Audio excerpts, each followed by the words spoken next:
Pada kali ini, kami dari kelompok E, mata kuliah perdagangan internasional, akan membahas teori keunggulan mutlak dan teori permintaan dan penawaran.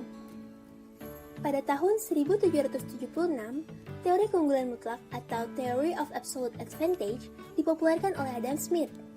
Dalam teori ini, dinyatakan bahwa dua negara bisa melakukan pertukaran apabila memiliki keunggulan secara mutlak pada suatu jenis produk tertentu dan akan melakukan spesialisasi di produk tersebut. Artinya, negara itu bisa memproduksi barang yang lebih banyak dibandingkan dengan negara lain dengan sumber daya yang sama. Untuk lebih jelasnya, seperti berikut ini. Pada tabel berikut ini ada dua negara yaitu Jerman dan Indonesia dengan dua jenis komoditas yang diproduksi yaitu anggur dan kacang kedelai. Jerman mampu memproduksi anggur sebanyak 100 kg per orang, sementara Indonesia mampu memproduksi 20 kg per orang. Untuk kacang kedelai, Jerman mampu memproduksi 35 kg per orang, sedangkan Indonesia mampu memproduksi 70 kg per orang.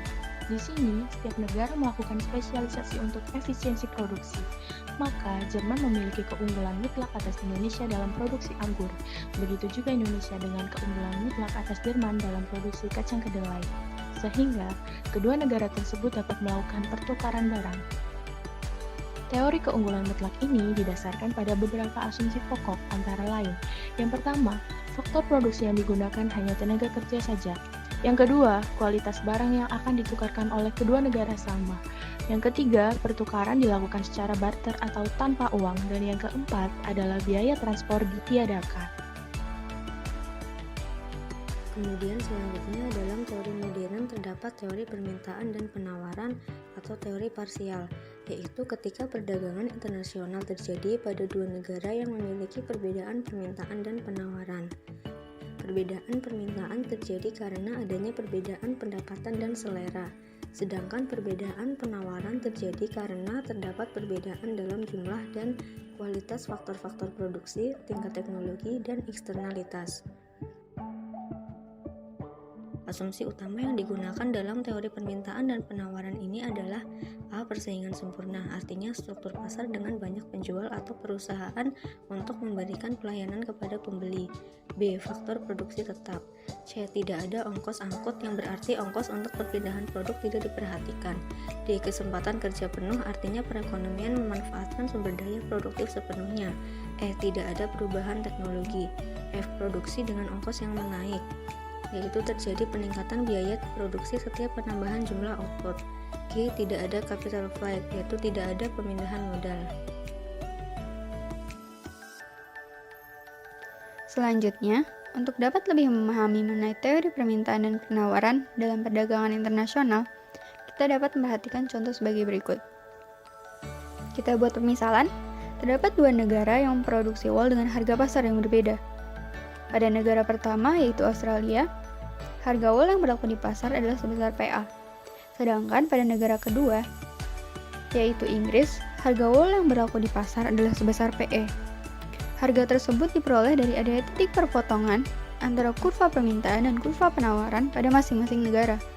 Kemudian dapat diperhatikan pada grafik, harga wool pada negara Inggris lebih tinggi daripada harga wool pada negara Australia. Meski begitu, kondisi tersebut sejatinya tidak menguntungkan bagi kedua negara, baik negara Inggris maupun negara Australia. Pada negara Australia, meski harga wool terbilang murah, namun minat masyarakat sangatlah rendah, padahal produsen dapat memproduksi wool lebih tinggi. Hal tersebut mengakibatkan perusahaan wool tidak dapat meningkatkan produksinya untuk mendapatkan keuntungan yang maksimal.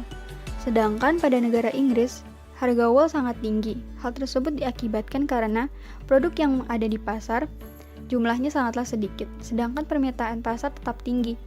Hal ini menyebabkan kelangkaan produk wool di Inggris, sehingga masyarakat kesulitan untuk mendapatkan wool. Untuk itu, perlu diberlakukan perdagangan internasional untuk kedua negara untuk mengatasi permasalahan tersebut pada negaranya masing-masing. Mengikuti asumsi utama pada teori permintaan dan penawaran dalam perdagangan internasional, perdagangan dilakukan pada keadaan increasing cost. Increasing cost sendiri merupakan keadaan produksi di mana ketika perusahaan melakukan ekspansi, maka biaya produksi rata-rata akan meningkat.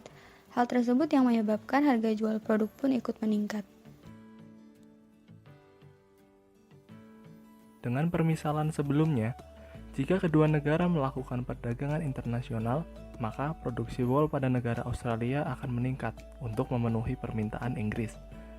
Hal tersebut meningkatkan biaya produksi sehingga terjadi peningkatan harga jual wol dari Australia sampai nilai P.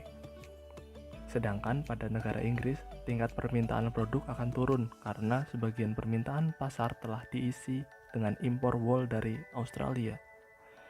Hal tersebut menyebabkan harga wol di pasar dapat turun sampai nilai P dan menjadi titik temu harga di antara kedua negara. Dalam teori ini, di luar dari asumsi utama, apabila faktor ongkos angkut atau freight cost diperhatikan akan menyebabkan terjadinya perbedaan harga sebesar ongkos angkut di kedua negara tersebut, dan pembebanan ongkos angkut akan menyebabkan volume perdagangan menjadi lebih rendah.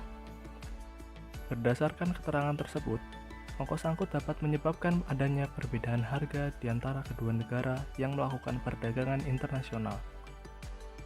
Perdagangan internasional sejatinya dapat dijelaskan sebagai bentuk interaksi yang lebih luas dari aktivitas permintaan dan penawaran pada kenyataannya. Maka, sekian dari kelompok kami. Terima kasih.